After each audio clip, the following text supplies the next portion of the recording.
सिर साहब, कल भी आपके तजिए के मुताबिक और हालात वाक़यात के मुताबिक भी अंदाज़ा ये हो रहा है जैसे ये हुकूमत कॉन्फिडेंट होती जा रही है। माशी महाज हो अच्छे इशारे मिल रहे हैं, हमारे वज़ीर ख़ज़ाना भी मुतमईन हैं, ख़ारिजा महाज पर भी मुलाकातें हो रही हैं, इन्वेस्टमेंट की ख़बरें हैं, फिर ये कि सिक्योर होने के हवाले से भी, कदम जमाने के हवाले से भी काफ़ी कॉन्फिडेंट बॉडी लैंग्वेज अब हम वज़रा की देख रहे हैं। और अब अमेरिकन इलेक्शन भी हो गया, तो पाकिस्तान तहरीक इंसाफ इस सारी सूरत हाल में हमें कॉर्नर हुई दिखाई दी। यानी बावजूद इसके कि हम ये नहीं होने देंगे, हम ये नहीं तस्लीम करेंगे, वो सब कुछ हो गया जो नागवार गुजरता था पाकिस्तान तहरीक इंसाफ की पॉलिसी को, या वो इस हवाले से जो एहतजाज करते दिखाई दे रहे थे। वो वक्त अली अमीन गंडापुर साहब जलसों में बाकायदा धमकी देते थे कि इतने दिन में 15 दिन में बानी पीटीआई रेहाना हुए तो हम इस्लामाबाद का घेराव करेंगे, हुकूमत गिरा देंगे, ये हो जाएगा वो हो जाएगा। बहुत संगीन नौयत की धमकियां भी लगाई गई, लेकिन हमने उसका नतीजा अभी तक कोई नहीं देखा। बानी पीटीआई जेल में ही मौजूद हैं, और अब जब हुकूमत बहुत सी मनाजिल उबूर कर चुकी है तो एक बार फिर एक जलसे की कॉल दी गई 8 नवंबर यानी आज के दिन की, फिर उसको एक इकट्ठ में तब्दील करके 9 नवंबर का दिन बदला गया। और सवाबी में कहा जा रहा है कि एक जिरगा होगा जिसमें फ़ाइनल कॉल दी जाएगी एहतजाज की। और इत्तलात के मुताबिक कुछ पेशावर के वर्कर्स को इनवाइट किया गया है और ये मशवरा दिया गया है अली अमीन गंडापुर साहब को कि यहाँ आसपास जलसे जुलूस करने का कोई फ़ायदा नहीं है, इस्लामाबाद का ही घेराव करना होगा या वहीं जाकर बैठना होगा, डी चौक की कॉल देनी होगी। So once again Pakistan Tehreek Insaf उस मंजिल पर है कि आर या पार होगा और फाइनल कॉल दी जाएगी, फैसला सड़कों पर होगा, अवाम की ताकत से होगा। इमरान खान साहब की मीडिया से गुफ्तगू में भी इस बात का इंदिया मिलता है कि अगर पीटीआई के अहदेदार ना निकले या जो कारकुनान हैं या जो रहनुमा है वो ना निकले तो इमरान खान साहब उनसे सख्त खफा हो जाएंगे। मैं आपसे ये जानना चाहती हूँ कि इतने पुलों के नीचे से इतना पानी गुजर जाने के बाद अब पाकिस्तान तहरीक इंसाफ कल क्या ऐलान करेगी आपके ख्याल में? आप कहती हैं कि उनके लिए या आर या पार, मैं कहता हूं ना आर है ना पार है। अब मैं ये क्यों कहता हूं, उसकी वजह यह है कि मैंने आपको पता है पहले तज्जिया किया था कि इनके कुछ लोग एस्टैब्लिशमेंट के साथ राब्ते में हैं जी, इसीलिए उन्हें गिरफ्तार नहीं किया जा रहा और जो गिरफ्तार थे उनको बेलें मिल रही हैं जी। और उनसे कहा गया है कि खान को समझाएं। अच्छा। और आपने देखा कि पार्लियामेंट के अंदर भी जहां ये मामला आया आर्मी चीफ की 5 साल की मुलाजमत का, तो वहां भी पीटीआई ने बाहर निकल के जिस किस्म की वो बातें करते हैं कि हाँ कंसल्ट कर लेना चाहिए था, डिबेट होनी चाहिए थी, मगर बड़े मोहतात।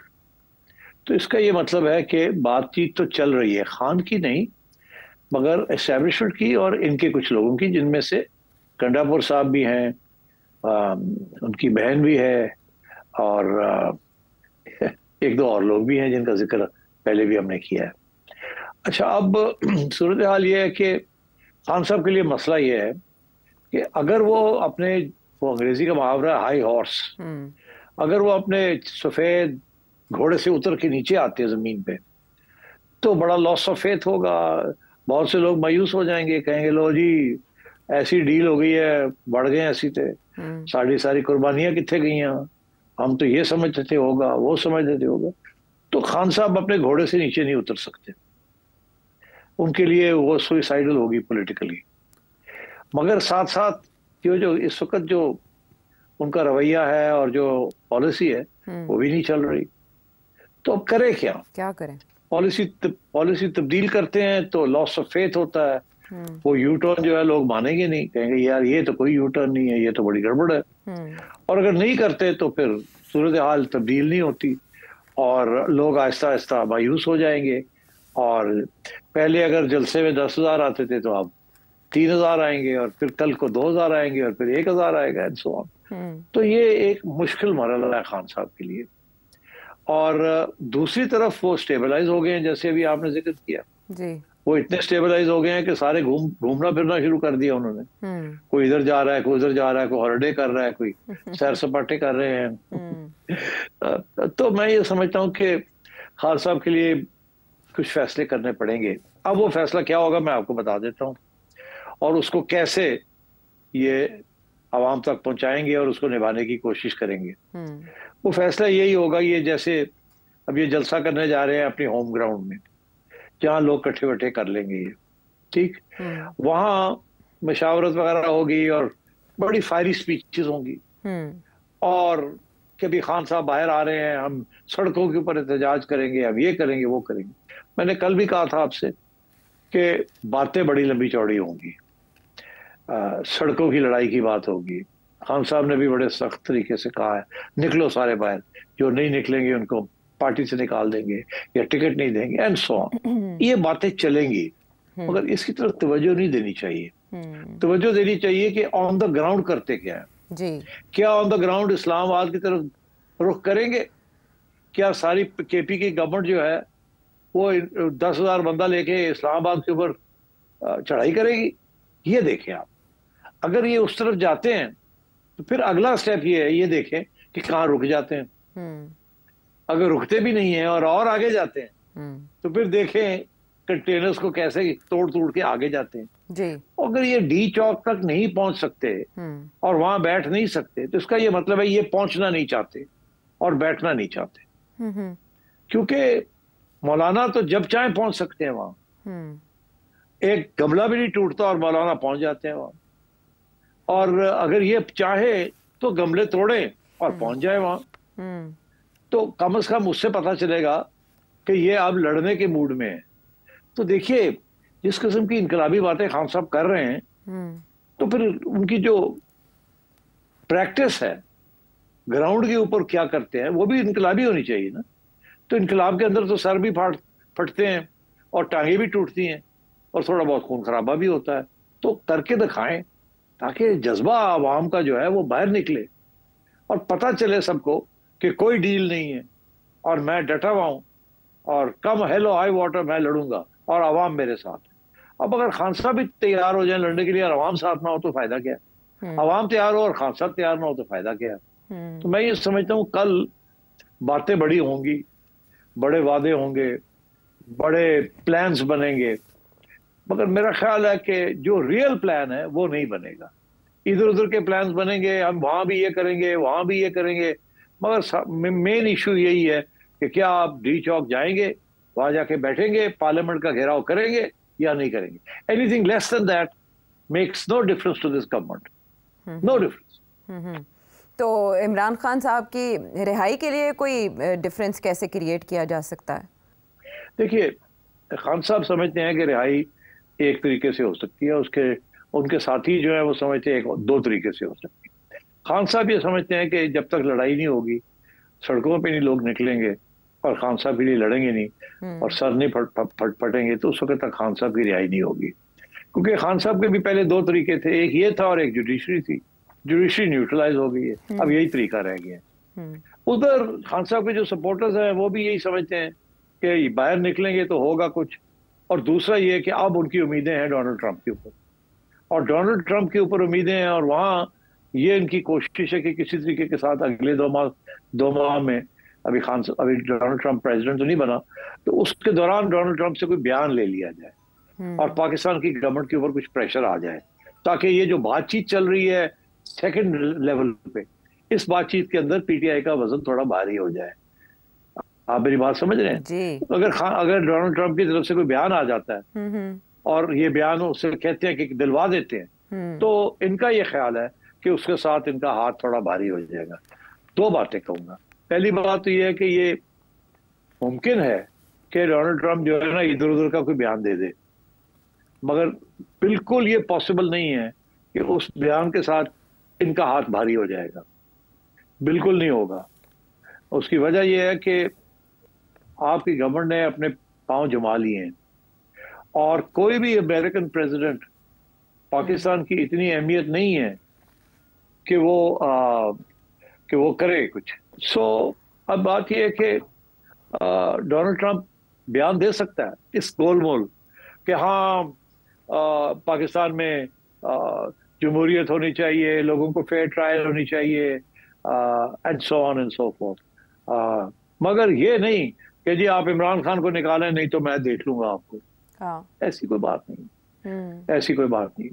और मैं आपको एक और बात बताऊं कि सऊदी अरेबिया जो है ना जी, वो बड़ा क्रिटिकल रोल अदा करेगा इस सारी चीज के अंदर। अगर पाकिस्तान पे प्रेशर डालना है खान साहब के हक में, तो अमेरिका नहीं वो डाल सकता डायरेक्टली, वो सवाए सऊदी अरेबिया के और कोई नहीं डाल सकता। अच्छा, सऊदी अरेबिया के साथ आपके तल्लकात हैं, वहां आपसे पैसे मिल रहे हैं, वहां आपके अफवाज के बड़े तल्लकात हैं, और MBS is a very critical and important player. अगर आज एमबीएस कहता है पाकिस्तान हुकूमत को कि मेरे दोस्त को छोड़ दो, तो बड़ा मुश्किल हो जाएगा इनके लिए। मगर एमबीएस कभी नहीं कहेगा, यहां तक कि अगर उनको अमेरिका की तरफ से इनडायरेक्ट पैगाम आता है कि जी हम डायरेक्टली तो नहीं कह सकते, आप कुछ थोड़ा सा प्रेशर डाल दें, तो वो कभी प्रेशर नहीं डालेगा पाकिस्तान के ऊपर to have Imran Khan released. मैं आपको बता दूं, MBS does not like Imran Khan. इसके ऊपर बड़े तबसरे हुए हैं, अब मुझे और इसके ऊपर वजाहत करने की जरूरत नहीं है, मगर the fact is that Saudi Arabia has very good relations with general Asim Munir and this government, और उस पर अब कोई शक नहीं है, और वो किसी सूरत में वो इमरान खान के हक में कोई पॉलिसी नहीं अडॉप्ट करेंगे, ना वो मदाखलत करेंगे। देयरफॉर अगर ये कहते हैं कि जुल्फी बुखारी पहुंच गए हैं अमेरिका और वो जैरेड कुश्नर को मिलने जा रहे हैं, और कुश्नर को कहेंगे कि आप सऊदी अरेबिया को कहें क्योंकि आपके बड़े तल्लकात हैं एमबीएस के साथ, आप डोनाल्ड ट्रंप को कहें क्योंकि आप उसके सन इन लॉ हैं, तो जैरेड कुश्नर जरूर उनको कहेगा हाँ हाँ हाँ हाँ, मैं जहां तक हो सकता मैं करूंगा। मगर अभी आप देखिए ना, अभी तो हम पाए नहीं है, हम जब आएंगे तो फिर देख लेंगे, हम कोशिश करेंगे। हाँ, डोनाल्ड ट्रंप जो है इज अवेयर ऑफ दिस, ऐसी वैसी बात वो गोल वोल सी बात करके इनको सलाम दुआ ले लेंगे। अच्छा, मगर क्या वो उस हद तक जाएंगे कि डोनाल्ड ट्रंप से बयान ले ले, सख्त किस्म का, इधर उधर का नहीं, विशी वॉशी बयान नहीं। अच्छा, या वो सऊदी अरेबिया तक जाएंगे? वो नहीं जाएंगे, सवाल ही पैदा नहीं होता। दूसरी बात मैं समझता हूँ, अभी जो जनरल आसिम मुनीर मिल के आए हैं एमबीएस को, ये हो सकता है, ये मुमकिन है कि ये बात भी छिड़ी हो वहां कि भाई वो खान साहब ये कोशिश कर रहे हैं, तो आपके जरिए भी आने की कोशिश करेंगे, तो उनको कह दिया होगा फिक्र ना करें, don't worry, we are very clear in our mind.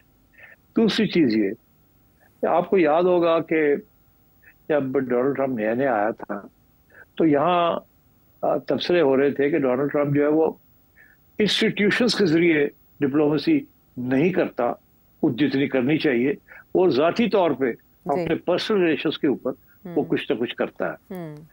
तो डोनाल्ड ट्रंप का स्टाइल ही है, इसीलिए एस्टैब्लिशमेंट उसको पसंद नहीं करती, अमेरिकन एस्टैब्लिशमेंट, कि वो उनके जरिए इनिशिएटिव्स नहीं लेता।